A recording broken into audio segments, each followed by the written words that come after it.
A paz a todos. Hoje nós vamos estudar João, capítulo 9, que fala da cura de um cego de nascença. E essa é uma das mais belas histórias da Bíblia.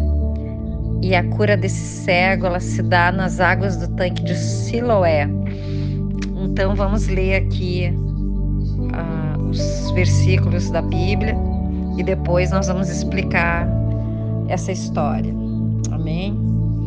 Indo Jesus passando, viu um homem cego desde o nascimento, e seus discípulos lhe perguntaram, dizendo: Rabi, quem pecou, este ou os seus pais, para que nascesse cego? Respondeu Jesus: nem este pecou, nem seus pais, mas sim para que as obras de Deus nele se manifestem. A mim me convém trabalhar as obras daquele que me enviou, enquanto é dia. A noite vem, quando ninguém pode trabalhar. Enquanto estiver no mundo, eu sou a luz do mundo. Dito isso, cuspiu em terra e fez lama do cuspe, e untou com aquela lama os olhos do cego. E disse-lhe: vai, lava-te no tanque de Siloé, que se traduz enviado. Foi, pois, e lavou-se, e voltou vendo.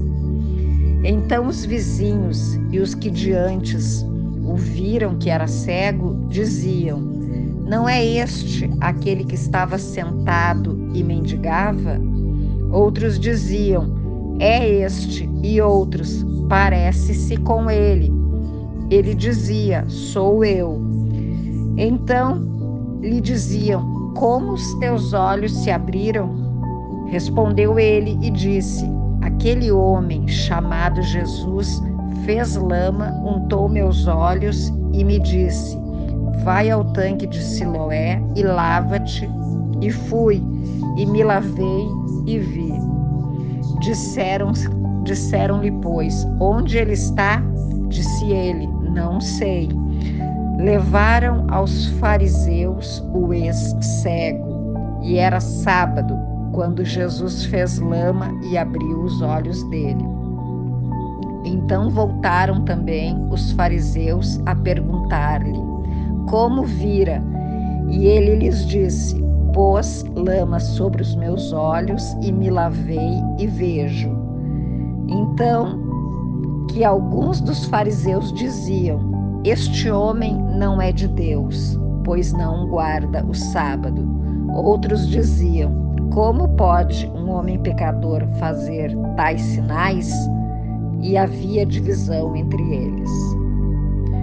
Voltaram a dizer ao cego: tu que dizes dele que abriu teus olhos?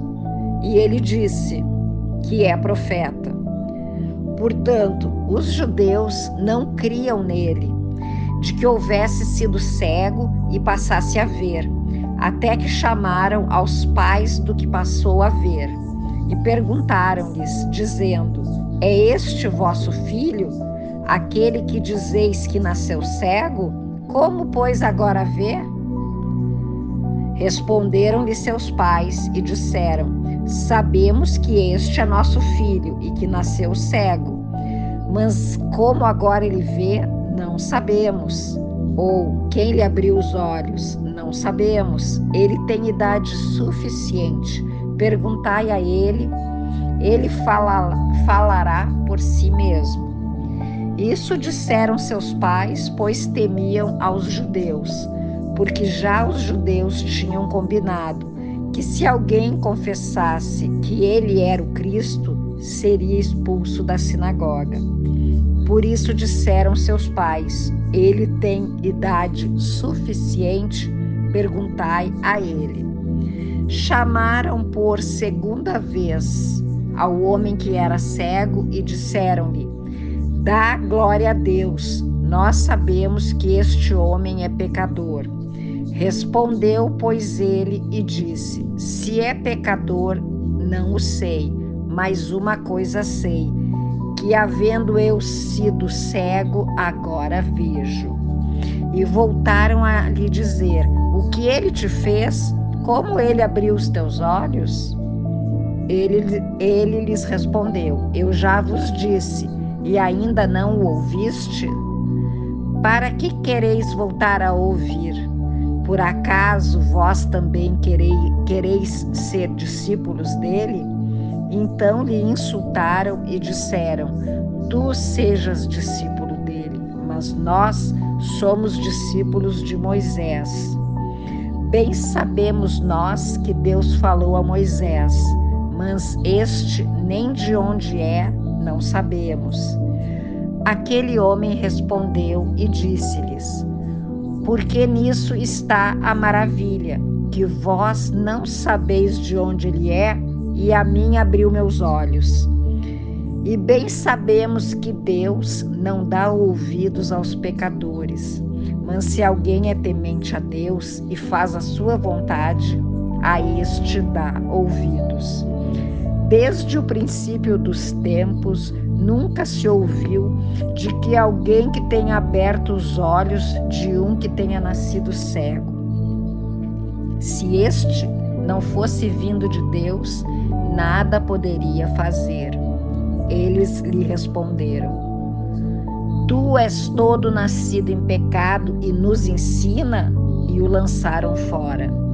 Ouviu Jesus que o haviam lançado fora e, achando-o, disse-lhe: crês tu no Filho de Deus? E respondeu ele e disse: quem é, Senhor, para que nele creia? E disse-lhe Jesus: tu já tens visto, é este o que fala contigo. E ele disse: creio, Senhor, e o adorou. E disse Jesus: eu vim a este mundo para juízo, para os que não veem, vejam, e os que veem, seguem. E ouviram isso alguns dos fariseus que estavam com ele e lhes disseram: também nós somos cegos? Disse-lhe Jesus: se fosseis cegos, não tereis pecado, mas agora dizeis: vemos, portanto, vosso pecado permanece. A explicação agora do capítulo 9. Aqui no livro de João, esse capítulo 9, ele inicia afirmando que Jesus, ele passando, ele viu um cego de nascença. Ali estava aquele homem que nasceu cego, cresceu cego, não sabia ler nem escrever. Ele não tinha utilidade nenhuma para a sociedade judaica. Hoje em dia, os cegos eles podem aprender, eles leem, eles escrevem. Existe o sistema Braille, mas no tempo de Jesus, os cegos eles não tinham valor algum. E nascendo cego, eles logo eram apontados como sendo castigado pelos pecados. Esse homem cego, ele havia passado toda a sua vida na escuridão. Era visto assim. Seu sofrimento era relacionado com castigo. E se estava sendo castigado, por que então o ajudar? Esse era o pensamento dos fariseus, dos líderes judaicos. Então assim ele permanecia abandonado, sozinho, dependendo da caridade, da compaixão de quem fosse que passasse ali por ele e desse uma esmola. E o interessante aqui é que Jesus andando, ele viu esse homem. E a gente pensa, Jerusalém era uma grande cidade, ela era muitas aglomerações, pessoas andando na rua, e era difícil as pessoas notarem, E a gente traz isso para os nossos dias, as grandes capitais, os grandes lugares, multidões andando para cima e para baixo, as pessoas não notam, As multidões passam de um lado para o outro, sem se importar com a vida de quem quer que seja, no meio de tanta gente. Porém, sempre sentimos como que sozinhos, tu pode estar no meio de todo mundo, mas ninguém se nota. A gente se importa no máximo com familiares, com amigos, pessoas da multidão, a gente é apenas multidão. Mas Jesus, ele não vê multidões. Jesus, ele vê cada indivíduo. E Jesus prendeu a sua atenção naquele pobre homem cego de nascença. E os seus discípulos que estavam ali imerso nas crenças de causa e efeito, já começaram a indagar com um julgamento errado, né? Os discípulos perguntam, né, quem que pecou, ele ou os pais, para que ele nascesse cego? Isso é nós, né, que julgamos o que nós não sabemos, nós condenamos, nós temos preconceitos. E aí Jesus ele para falar com o cego de nascença. Isso é realmente maravilhoso. Jesus ele se importa com cada ser humano, sem nenhuma distinção. E aqui o mestre mostra para os seus discípulos que não havia nenhum castigo e nenhuma maldição hereditária sobre a vida daquele homem. Ao contrário, havia na realidade humana daquela geração uma cegueira muito mais profunda e pavorosa do que aquela que se deixa de ter a visão física dessa realidade. A pior cegueira é aquela que deixa de se enxergar o sentido real da vida. Pela reação dos fariseus, a cura daquele pobre homem cego de nascença, ela se deu num sábado e eles não aceitaram a cura dele, né? Para ver como eles que estavam em trevas, né? Eles é que estavam cegos. Então, assim, ó, a vida para eles, ela não tinha nenhum sentido nobre e real. Eles se prendiam nos legalismos, nos rituais pesados. Eles deixavam esfriar o amor no coração e eles se esqueceram do principal da lei, que era o perdão e a misericórdia. Mas para esses, Jesus ele se declara como o sentido real, pelo qual eles deveriam viver e caminhar, para que não andassem mais em trevas, assim como ele declarou numa ocasião. Ele falou, né? Eu sou a luz do mundo. Quem me segue não andará em trevas, mas terá a luz da vida. Isso a gente estudou no capítulo anterior, no capítulo 8, no versículo 12.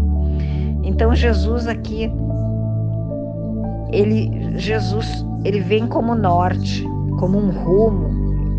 Nós passamos a enxergar e nunca vamos andar confuso ou na escuridão, porque ele vai ser o nosso norte. Nós vamos seguir a ele, que é a luz do mundo.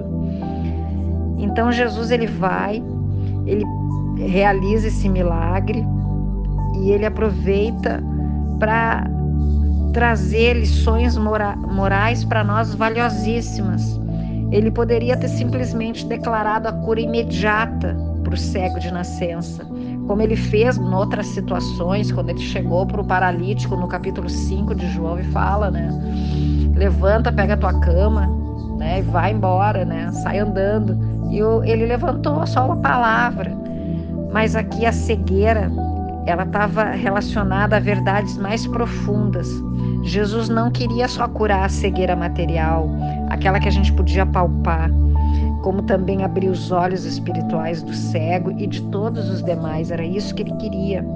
Assim, o lodo feito com a sua saliva, ela passa a representar a cegueira espiritual que ela precisava ser lavada, né? Desse modo, o homem cego de nascença, ele parte para lavar o lodo dos seus olhos no tanque de Siloé, para que uma vez curado, possa também ter um rumo a seguir, um norte para se guiar, ao passo que Jesus ele se apresenta como tal direção, como o sentido supremo da vida.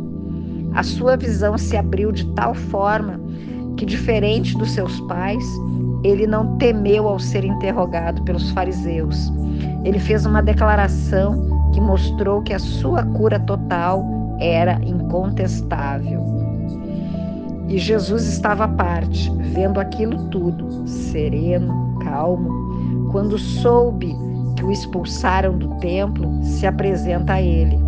E aquele que não era mais cego conseguiu enxergar também aquilo que toda a casta religiosa de Israel não teve capacidade de ver. Jesus lhe disse: tu já o tens visto, é aquele que fala contigo. Ele disse: creio, Senhor, e o adorou.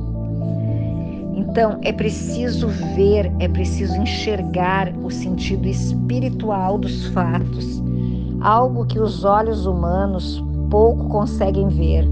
Devemos sempre pedir a Deus que remova o lodo que nos impede de ver o seu propósito. Jesus, ele veio para que possamos ver, mas muitos, infelizmente, permanecem perdidos em trevas, muito embora seus olhos funcionem muito bem. Então, assim, no Evangelho aqui de João, Jesus, ele se torna humano, encarnando Deus, o Criador de Israel, e anunciando seu amor e o presente de vida eterna para o mundo inteiro.